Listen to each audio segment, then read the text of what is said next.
nice dissolve. Hi, I dug up some works that, I think in general my work is obviously very connected to this theme, but I dug up some works that are specifically related also to the materiality that comes along with questions of deep time and non-human timescales. And so maybe before I go into work, I want to first make a kind of general remark. I think it's quite obvious, but just to kind of set a bit the context. So yeah, the things I deal in my work with are deep time and sub-second time, you could say. And within that, I think that finance is an undeniable force when it comes to blurring boundaries between the virtual and physical. Politics, science, nature, and culture extremely fast. The world where wealth once had a material condition and was contextualized by its territory, it's now disconnected from a specific place, labor, or material production. In global finance, money is created simply by the circulation of other money. It can materialize from itself. It's like alchemy. In combination with financial instruments, models, trading algorithms, and big data, and black swans as well, finance seems to be a highly virtual and immaterial realm. There is an immense material world necessary, however, to create this illusion of an immaterial digital financial world. The more invisible and material finance becomes, the larger its material base, we might say. As humans, we mostly interact with these processes through language, real-time visualizations on screens, which are built on matter, minerals, bodies, cable servers, storages, and terrain. The Rogue Wave series explores high-frequency trading to speculative artifacts. The second series, Scar Tissue, focuses on the spoofing in hard commodities such as nickel, gold, silver, copper, aluminum, and oil. Spoofing is an illegal strategy in which traders cancel bids and offers before the orders are filled and thereby manipulating the prices. The mining and extraction of these rare metals has a major impact on the Earth's surface and creates a metaphorical scar tissue. But two, this extraction sparks wars between trading algorithms on a sub-second timescale. In the tradition of tally sticks, ancient objects such as bones and wooden sticks to record value transactions, the work consists of a series of engraved aluminum sticks. They carry each the cutout of a trading pattern connected to a specific event in which algorithms of high-frequency traders illegally manipulated the prices of these metals in financial markets. Dissolving heavyweight metal, which is mined from some of the most inaccessible places on the Earth's surface, into abstract future contracts that can be traded on financial markets in milliseconds by trading algorithms, comes in some way close to alchemy. This is, however, nothing more than a beautiful linguistic metaphor, since hard commodities can get rid of their physical nature. Although financial markets seem to exist in a virtual nowhere, these hard commodities are stored in physical somewheres. And yes, besides speculation on the metals themselves, there is even speculation on the places where, for example, these metals are stored. This work taps into that. So considering the immense operations undertaken to mine bauxites from the Earth's crust in order to extract alumina, which is then melted into aluminum, it seems pretty crazy to leave part of this aluminum unused and stored in warehouses around the world. But for financial markets, the tons of aluminum that are locked up in these storage warehouses facilitate financial speculation. Worldwide, these warehouses that are actually connected to the London Metal Exchange, so these are registered warehouses, they form a virtual aluminum space that barely releases any aluminum for real production, but has seemingly an infinite capacity to take it in. After first being stored in the Earth's crust, aluminum finds its final resting place in this virtual space. Since aluminum and warehouses don't disappear into a virtual nowhere, I was kind of exploring where it is stored then. Where is this virtual nowhere? So I signed up as a researcher on the London Metal Exchange, and as it turns out, they gave me a data sheet with all the addresses of the warehouses where this aluminum is stored worldwide. So I went to Detroit and I went to search for some of these houses, warehouses. And the bricks that you saw with the sort of engraving carry each of these addresses. So in Detroit, I found out that actually Goldman Sachs was the owner of another company called Metro International Trade Services, LLC. The investment bank was later on accused of speculating on hard commodities such as aluminum. The reason for this was that aluminum was being traded on the London Metal Exchange and stored in Detroit, but somehow locked up in a carousel construction between the 26 warehouses of Goldman Sachs, and no aluminum was let out. This way, Goldman Sachs not only received storage rents from its newly buyers of the future contracts, but also have claimed to create artificial scarcity that shot the prices upwards, a movement on the markets against which they then trade via other stocks related to the aluminum business. Here's some more sort of close-up of these warehouses. So some are old newspaper buildings, some are sort of old schools, and you can recognize them because they're very well secured and sometimes also very abstract, like here. Minerals and materials are not only important in terms of what is being traded, but also how is being traded. The technicality of high-frequency trading, so algorithmic trading within thousandths of a second, is extremely complex and opaque to outsiders and happens on a time scale in which even the most perfect eye-hand coordination is simply useless because as humans we cannot act within this time frame. It is, however, highly physical and material. Proponents of high-frequency traders claim it creates liquidity in the market, and so what is the materiality of this liquidity, or even a price? This is some screenshots. This is, for example, the hack crash. This is what high-frequency trading looks like. So some of you know this project, but I'm briefly going to go through it. In my long-term project, the all-infrared line, I explored the physical infrastructure of financial markets in seas and seashores. I visit and research optic fiber cable landing points worldwide to develop new landscapes and material realities and imaginaries around finance. Here are some of them. It's Mauritius. This is in France. The French always put natural reserve parks on top of the cable landing points. So the critical infrastructure zone is kind of masked. This is Mauritius. This is a place, also Mauritius, where the cable was actually put there not so long ago, so you still see the scar in the landscape. 2.5 years ago, I was in a small village called Terrabytes, close to Murmansk, to research the plan for a new cable on the Arctic ocean floor that will be probably constructed within the next 10 years. For the first time, this will actually be possible on the Arctic ocean floor simply because the Arctic ice is melting. Traders are pleased with this development since the Arctic optic fiber cable would cut down the latency, so that's information transmission delay, between London and Tokyo by 42 milliseconds. So less ice means more and faster money in less time. So this is the place where this cable will land. Complete kind of collapsed fisherman village where maybe around 300 people live. There was an Airbnb room, though, that was more expensive than a room in Oslo, so then you kind of see that something is going on there in terms of speculation. Yeah, this is the route of the cable. There is, however, a completely new upgrade in the pipelines within this rat race for speed, trading speed mostly. Before getting into that, let's jump a bit back in time to the British Empire. So global networks are immense operations of natural resources, capital, knowledge, conflict, but also time. Today's financial infrastructure has its roots in the 19th century All Red Line of the British Empire.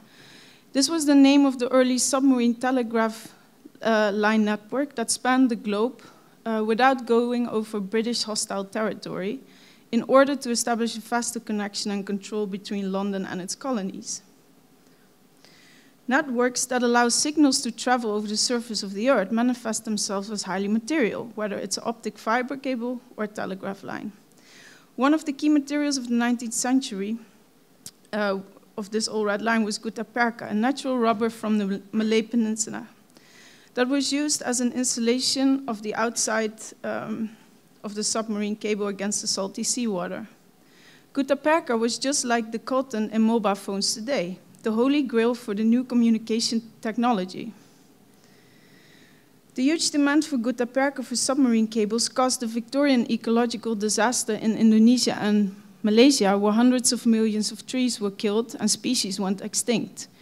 New technologies, whether in the past, present, or future, emerged disruptively and created a sudden tremendous demand for a specific natural resource that subsequently sparks heavy conflicts over natural resources and these territories. Here you see this is a newspaper from 1850 where the government is kind of announcing this new type of, the newest technology, which was the submarine telegraph line. These are some pictures I had in my studios for years and comes from the archives of the Tropy Museum here in Amsterdam. It's from a rubber plantation in Indonesia that extracted natural rubber from trees. After casting the Parker Goethe in the shape of these tiles, it was shipped to London for the production of submarine cables. As much as we as humans think we can control minerals and other geologic matter, which is here reflected in the tile, I think in the bold typography, at times natural resources strangely have a mind of their own. In the last 2 years, these blocks have mysteriously been washing up on shores in Netherlands, Belgium, France, UK, Japan, and the Caribbean. These tiles turned out to be cargo from a ship that was on its way from Asia to London in the beginning of the 1900s. The ship, however, never arrived and sunk on its way there. These tiles have been trapped inside the shipwreck on the bottom of the ocean for more than 100 years, until recently when the cargo broke loose and started drifting in oceans. After chasing its original finders for a long time, for 2 years almost, I was able to get some hold of some myself, which led into this work, Malibu Egress. And it doesn't only reflect the kind of collapse of this British Empire communication network, but from another one. Here's a short clip from the text, from the project. Flat rectangular objects made out of translucent materials once floated in the ocean. Much like uninhabited islands, these mysterious blocks were never really noticed or paid attention to. That is to say, until they drifted ashore to capture our imagination. These tiles are archaeological remnants of a financial infrastructure in which floating micro-platforms were strategically placed based on a set of specific coordinates in oceans around the surface of the Earth. These locations were calculated as geographic intermediate locations between stock exchanges as to make for the most optimal high-frequency planetary scale trading infrastructure. Eventually, this drifting trading infrastructure collapsed when traders started shooting neutrinos through solid rock. Now that trading signals and speed was carried by soil and rock, geologic formations between stock exchanges became the main infrastructure for high-speed trading. Here's some close-up of the pieces. Of course, this last part was fictional, but it is actually not so far from what is in the pipelines again today. As you can see, these polyurethane sculptures are casts of the original Parker Goethe blocks and carry the imprint of this long-time ecological disaster. But these casts also speculate on the collapse of a drifting infrastructure that is about to be built. This brings me to these tubes. In trading, there's profit to be made by exploiting geographic locations. Although information latencies are collapsing, information can only travel at the speed of light and not beyond. For high-frequency trading, this means that the current state of the market will appear different in geographic locations. Prices can't arrive everywhere exactly at the same time.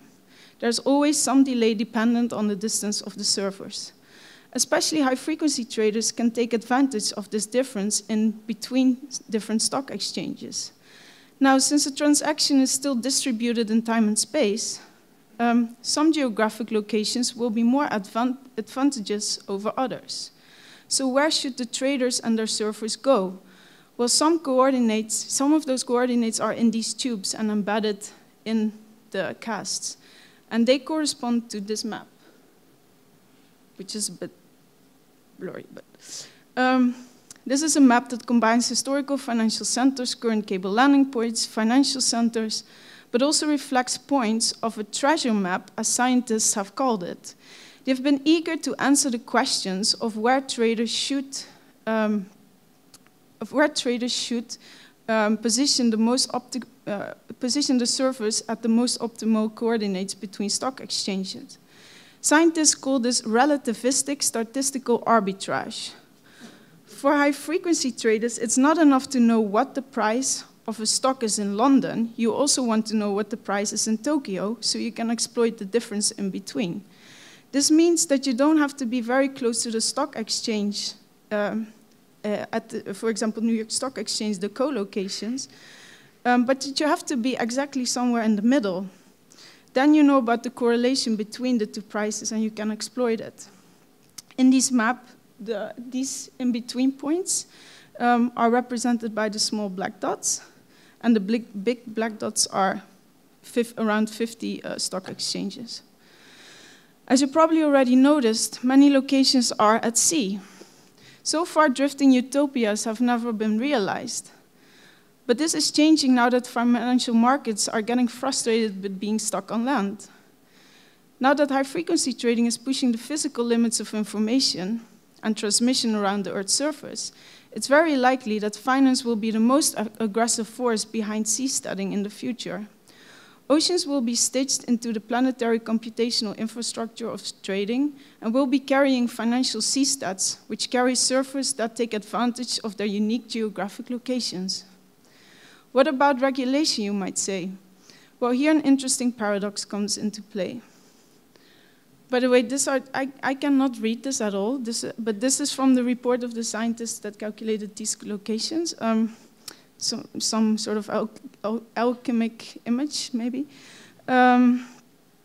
So on a micro scale, trading venues introduce fairness by imposing equal cable lengths so that time delays are equal to different traders at different distances from the matching engines. It is interesting that a huge amount of meters of cables that are technically completely unnecessary are introduced to make trading a fair game. The material cable is not only infrastructure, but gets a regulatory function. Time and space are not a priori, but moldable, an assemblage.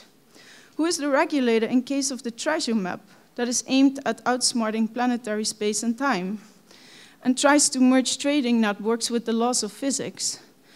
When financial value will be sculpted by the geometry of the Earth, geography, geodesics, and the speed of light paradoxically become regulators of Wall Street.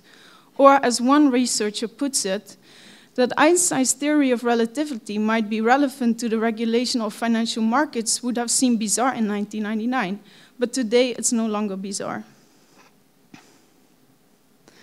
While information latencies are collapsing around the Earth's surface, it's still highly reliant on distributed geographic locations for another reason, finance, that is. And that's for generating financial data.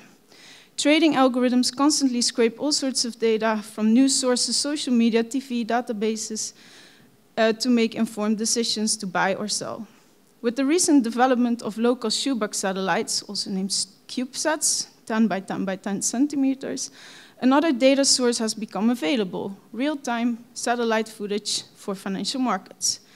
Many image mining and analysis startups have launched cube satellites and are monitoring highly specific places. This footage is sold to hedge funds and investment banks that in this way can real-time monitor and predict on value fluctuations of assets that are distributed over the Earth's surface. Here we see, for example, how the shadows inside different oil reservoirs around the globe are monitored in order to see if the oil reserves are growing or declining through the weeks, and whether the price of oil and related stocks will go up or down. Also, parking lots of stores are monitored daily in combination with other numbers, which will give a more accurate insight into the quarterly numbers of the stock company on which you can speculate. There's also HD video footage of monitoring mines, for example, here in Turkey. But of course, it also produces this image, space debris. The emergence of low-cost cube satellites industry makes that a lot of metal is shot up in space and will intensify space debris. This creates a strange loop where cube satellites, while observing metals being mined from the Earth, orbit around the Earth in their titanium and aluminum skeletons. This brings me to a new part of ongoing work called sprawling swamps, which is a digital dynamic virtual environment.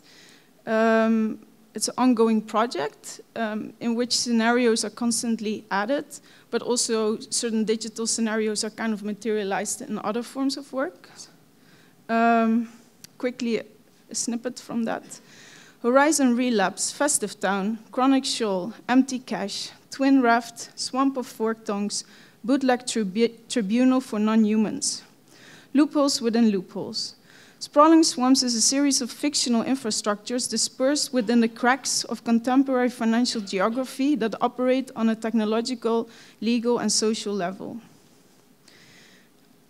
Here are some screenshots.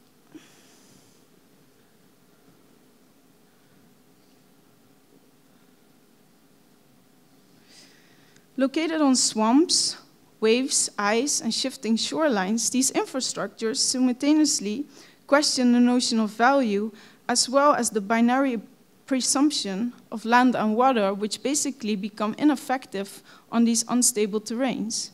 The dynamic nature of certain matter itself, and therefore its territory, complicates legal framing, but also its absorbance into infrastructure, whether legal, physical, social.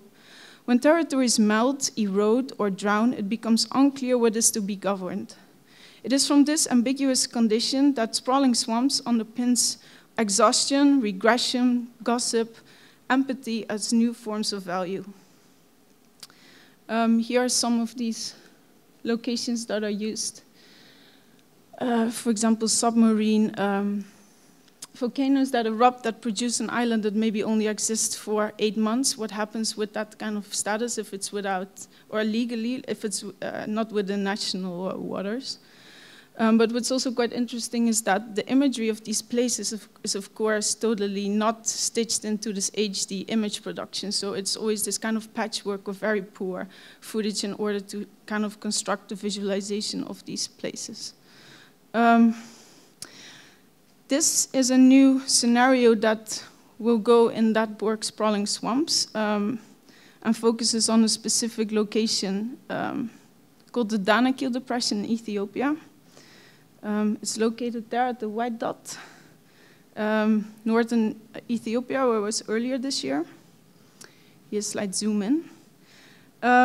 As one of the hottest places on Earth, this area is extreme in many ways. Extreme heat, extreme survival, extreme death, but also extreme life. It's, for example, the area where Lucy, our 2.3 million old ancestor, was found. But it's also the place where astrobiologists research extremophiles, organisms that can survive under extreme conditions, such as intense heat, cold, pressure, acidic environments, etc. The Danakil Depression is taken as a laboratory to explore extraterrestrial life on Earth. Just showing you some images. It actually also really feels as if you're not on Earth when you're there. It's a bit maybe this sort of alchemic laboratory that Jussi was talking about before the alchemist steps in.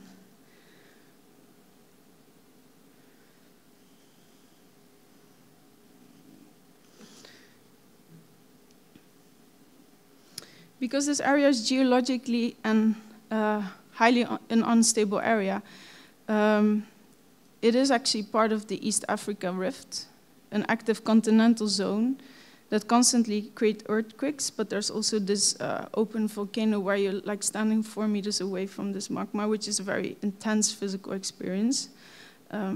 Here's some images. I just shot them with my iPhone, and I mean, if there's a time to show them publicly, it's probably on the big screen. Another aspect of this region is that recently an observatorium opened as part of Ethiopia's newly space program. For the moment, the observatory just looks up in the sky and deals with astronomy, but in a few years they hope to launch their own satellites and cube satellites so that they can monitor their own droughts, floods, and the director of the program said, being poor is not a boundary to start this program. There was supposed to another sentence. And actually I think they're really focusing on using this satellite technology to move from agriculture to industrial kind of economy. So while this observatory is watching up in the sky, 1 week after I was back here in Netherlands, this happened. And what you're looking at is an image, satellite image made. And actually it was a set of cube satellites, AI, or in relation and collaboration with a satellite of NASA, that kind of detected, based on algorithmic analysis, that probably the volcano that I just showed you was going to erupt. So it already made a whole number of images and zoom-ins, but scientists only kind of detected that this volcano would erupt a few days later. So the moment that the scientists gave the satellites the assignment to make a zoom-in, actually this data was already there. And so this is a series of images where on the left side is the first image made with this new telescope of the Ethiopian space program. So this was the first image made upwards from the sky.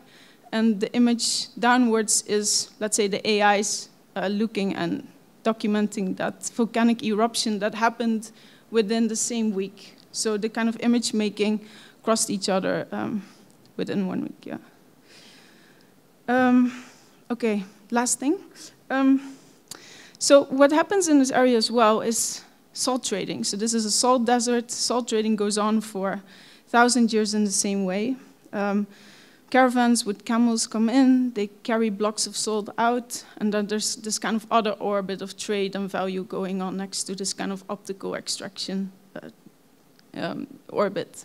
And what is interesting is that if you think about latency and information delay, is that here, actually the price of salt, like many natural resources, get more expensive the further it's removed from the source. So that is, in a way, a kind of ancient form of latency, you could say. Here's just some images from the studio, just to close off. So I think, yeah, the salt is a kind of interesting, for me, an interesting notion to tie these things together. These are kind of ceramic experiments. They're more like these geologic objects where you're actually also working with the material, the geologic material that you're kind of studying. And what's actually interesting is that the batch of what one camel can carry out in one go, which is a couple of 100 kilos of salt, I'm trying to kind of make the relation between what happens when the rift that I was earlier talking about will rip apart. And this area, actually the desert, the salt desert will become sea.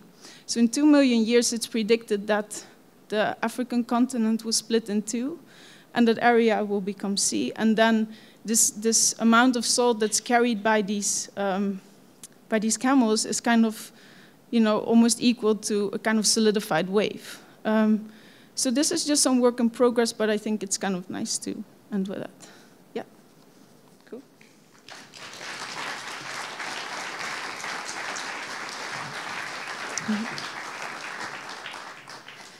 Thanks. It's an awful lot to unpack there. There's a lot of really interesting themes, but if anyone wants to jump in, I'll let somebody else ask a question first, or while we get to listen to the torrential rain, some kind of sign from the heavens. While you're talking about Africa breaking into, and it's kind of all this sort of apocalyptic talk.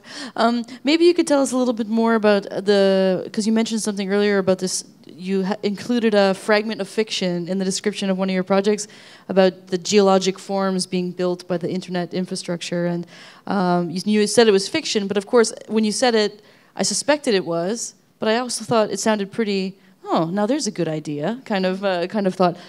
Do you know of any kind of plans like that that are actually under development, or it's because this seems like the kind of thing you make your business to know about? Yeah. So. No, I mean there's experiment where actually scientists have shot neutrinos through rock, and so I think the first message that they sent across through rock was the word neutrino, but it only functioned I think in 600 meters distance. So for this kind of very long distance trading, it doesn't work yet, but there are experiments with that. So I mean, it's more speculative than fiction, I would say. Yeah. And I was also, as you were showing the images of the oil wells being monitored and oil reservoirs rather being monitored and things like this, like who does this job? I mean, it seems like it's one for the Amazon Mechanical Turk, but no, I mean it's all algorithmic analysis. So, it's all algorithm, yeah. And obviously there's people who determine where the satellites shoot. So those are people with a sort of analytic background. Yeah, I think the construction, how it works is that these hedge fund and investment banks can actually commission these young startups to monitor specific areas. So you commission them to develop a lot of data, then that's sent to a kind of analysis company, and then it goes back to them. Yeah. So like I'm a CubeSat startup, and I get hired by Goldman Sachs to go monitor the reservoirs in Saudi Arabia. Probably more like a rogue hedge fund trader that operates alone, but yeah, something like that. A mad genius in his mansion, yeah. Maybe, yeah. Okay. Yeah. Is there any other questions or anything from anyone? No? We're terrified by what's going on outside? Yes? Okay, all right, great. Thank you very much.